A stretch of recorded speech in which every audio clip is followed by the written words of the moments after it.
Discuss करने जा रहे हैं एपिक के बारे में। सबसे पहले हम एपिक की डेफिनेशन देख लेते हैं। एपिक एक लॉन्ग नरेटिव पोइम होती है जो किसी हीरोइक कैरेक्टर, उसके एडवेंचर्स, बैटल्स, सैक्रिफाइसेस और सोसाइटी या सिविलाइजेशन के इंपॉर्टेंट वैल्यूज को ग्रांड स्टाइल में प्रेजेंट करते हैं। मतलब एपिक एक लॉन्ग नरेटिव पोइम होती है और इसके अंदर किसी हीरोइक कैरेक्टर के एडवेंचर्स, बैटल, सैक्रिफाइस या सोसाइटी या सिविलाइजेशन के इंपॉर्टेंट वैल्यूज को ग्रांड स्टाइल में प्रेजेंट किया जाता है। एपिक पोइट्री की एक एंशिएंट फॉर्म मानी जाती है और अरिस्टोटल ने पोइट्री को 3 कैटेगरीज में डिवाइड किया था। फर्स्ट है एपिक पोइट्री, सेकंड है ड्रामेटिक पोइट्री और थर्ड है लिरिकल पोइट्री। अगर हम बात करें कि एपिक का ओरिजिन कैसे हुआ, तो पहले एपिक्स रिटन फॉर्म में नहीं हुआ करते थे, ये ओरल ट्रेडिशन का पार्ट हुआ करते थे। मतलब पहले लोग स्टोरीज को गाकर सुनाते थे और नेक्स्ट जनरेशन तक पहुंचाते थे। उस टाइम पर पोइट्स या सिंगर्स को ग्रीक में तो बार्ड्स के नाम से जाना जाता था और इंडिया में कथावाचक के। मतलब ग्रीक में जो लोग, मतलब जो पोइट्स और सिंगर्स है ना, कहानियां सुनाते थे, उनको बार्ड्स के नाम से जाना जाता था और इंडिया में उनको कथावाचक के नाम से जाना जाता था। उस time ancient stories heroic warriors को आइडियल मानती थी। लोगों तक जनरेशन टू जनरेशन उनकी स्टोरीज को पहुंचाया जाता था। लोग वॉरियर्स की ब्रेवरी, सैक्रिफाइस, लॉयल्टी, लीडरशिप को एडमायर करते थे। इस तरह सोसाइटी को अपने ग्रेटेस्ट हीरोज की स्टोरीज को इमोर्टल बना दिया था। मतलब जनरेशन टू जनरेशन उनको पास किया और उन कैरेक्टर्स को और उनकी स्टोरीज को है ना इमोर्टल बना दिया था लोगों ने। तो हम इस प्रकार देखते हैं कि पहले जो एपिक थे वो ओरल फॉर्म में थे और बाद में उनको रिटन फॉर्म में लिखा गया। जैसे जो ओल्डेस्ट एपिक है, सबसे ओल्डेस्ट एपिक है, वो है द एपिक ऑफ गिलगमेश। पहले ये भी है ना ओरली गा के ही सुनाया जाता था, लेकिन बाद में इसको रिटन फॉर्म में लिखा गया था। जैसे 2150 बीसी से पहले है ना ये ओरली गा के सुनाया जाता था, फिर 1300 से 1000 बीसी के बीच में है ना इसको रिटन फॉर्म में लिखा गया। ये एंशिएंट मेसोपोटामिया के किंग थे गिलगमेश, उनकी स्टोरी है। अब हम बात करने वाले हैं एपिक के कैरेक्टरिस्टिक्स की। फर्स्ट है एपिक हीरो। मतलब एपिक हीरो का मतलब हो गया कि एपिक का जो सेंट्रल कैरेक्टर होता है ना, वो ऑर्डिनरी नहीं होता है, उसके अंदर हमें एक्स्ट्रा ऑर्डिनरी क्वालिटीज देखने को मिलती है। जैसे आप रामायण में देख सकते हैं, राम में हमें एक्स्ट्रा ऑर्डिनरी क्वालिटीज देखने को मिलती है। वो साधारण लोगों से कुछ अलग होता है, मतलब वो एक्स्ट्रा ऑर्डिनरी होता है। उसके अंदर हमें मतलब जो कैरेक्टर्स होते हैं उनके अंदर हमें करेज, स्ट्रेंथ, इंटेलिजेंस, लीडरशिप, सैक्रिफाइस देखने को मिलता है और हीरो डिवाइन कनेक्शन भी रखता है। अगला है, हमें इसके अंदर वास्ट सेटिंग देखने को मिलती है। मतलब एपिक की सेटिंग बहुत लार्ज स्केल पे होती है। ऐसा नहीं है कि जैसे हमें किसी पोइम में देखने को मिलता है कि पोइम में सिर्फ एक ही जगह के बारे में बात की जा रही है या जो पोइम की सेटिंग है ना वो एक ही जगह की है, लेकिन एपिक में ऐसे नहीं होता है। एपिक में बहुत सारी जगह होती है, मतलब वास्ट सेटिंग होती है। किसी एक जगह पे ये ना पूरा एपिक खत्म नहीं हो जाता, अलग अलग जगह की इसमें बात की जाती है। मतलब इसकी सेटिंग है ना बहुत लार्ज स्केल पर होती है। अगला है सुपर नेचुरल एलिमेंट्स। मतलब जो एपिक होता है उसके अंदर हमें सुपर नेचुरल एलिमेंट्स भी देखने को मिलते हैं। एपिक में गॉड्स, डेमन्स, मैजिक, कर्स, डिवाइन वीपन्स आदि बहुत कॉमन होते हैं, लेकिन रियल लाइफ में ये बिल्कुल भी नहीं होता। मतलब सुपर नेचुरल एलिमेंट्स हमें उसके अंदर देखने को मिलता है।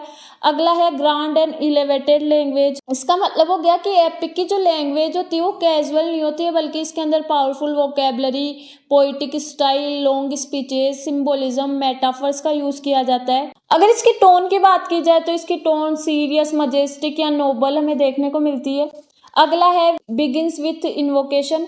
मतलब कोई भी एपिक होता है उसकी स्टार्टिंग इन्वोकेशन से होती है, प्रेयर से होती है या डिवाइन इंस्पिरेशन से होती है। जैसे ग्रीक जो एपिक्स है ना उनकी स्टार्टिंग म्यूज के इन्वोक से होती है। जो म्यूज है वो एक गॉडेस है पोइट्री और म्यूजिक की। और इंडियन एपिक्स में हम देखते हैं कि गॉड को प्रेस किया जाता है पहले एपिक स्टार्ट होने से पहले। अगला है इन मीडियाज रेस टेक्निक। इसका मतलब होता है, मीडियाज रेस का मतलब होता है in the middle of action. मतलब कोई भी एपिक है ना बीच से स्टार्ट होता है। जैसे कई मूवीज होती है ना जो बीच से स्टार्ट होती है, हमें पता नहीं होता कि ये हीरो ऐसे एक्ट क्यों कर रहा है, फिर हमें पहले की पूरी स्टोरी हमारे सामने आती है फ्लैशबैक के थ्रू, फिर हमें पता चलता है अच्छा ये ऐसे इसलिए कर रहा है। मतलब कोई भी एपिक होता है ना वो हमेशा मिडिल से स्टार्ट होता है, उसके पहले की स्टोरी हमें पता नहीं होती, लेकिन आगे आगे आगे जैसे हम बढ़ते जाते हैं वैसे वैसे हमें पहले की स्टोरी पता चलती जाती है।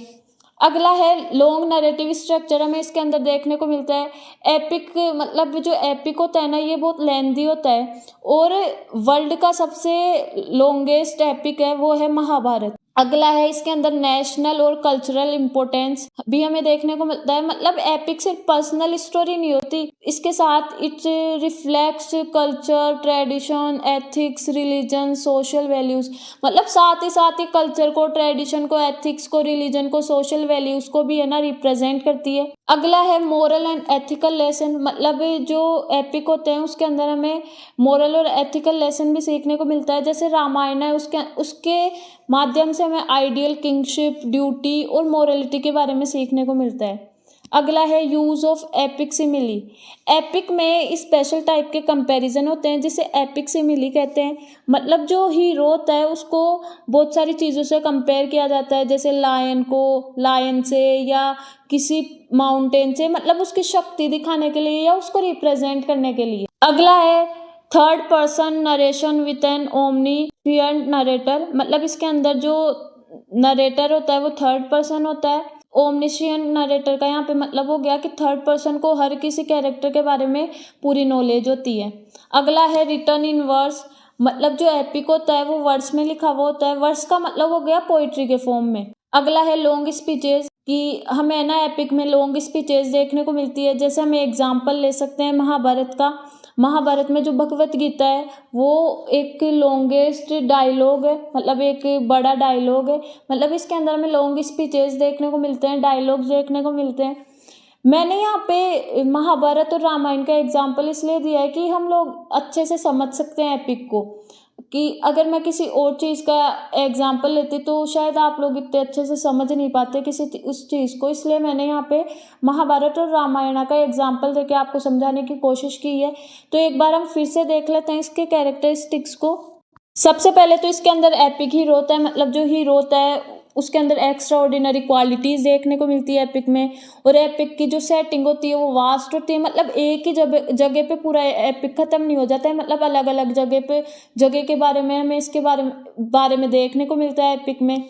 अगला है सुपर नेचुरल एलिमेंट्स की, एपिक्स में हमें सुपर नेचुरल एलिमेंट्स देखने को मिलते हैं, जैसे रामायण में भी हम देखते हैं कि जो राम होते हैं वो किन किन राक्षस को मार देते हैं, वो उड़न खटोला में बैठकर वापस अयोध्या आते हैं। अगला है ग्रांड एंड इलेवेटेड लैंग्वेज की, जो एपिक होता है उसके अंदर है ना कैजुअल लैंग्वेज का यूज़ नहीं किया जाता, बल्कि इसमें यूज़ किया जाता है powerful vocabulary, poetic style, long speeches, symbolism, metaphors आदि का यूज़ किया जाता है।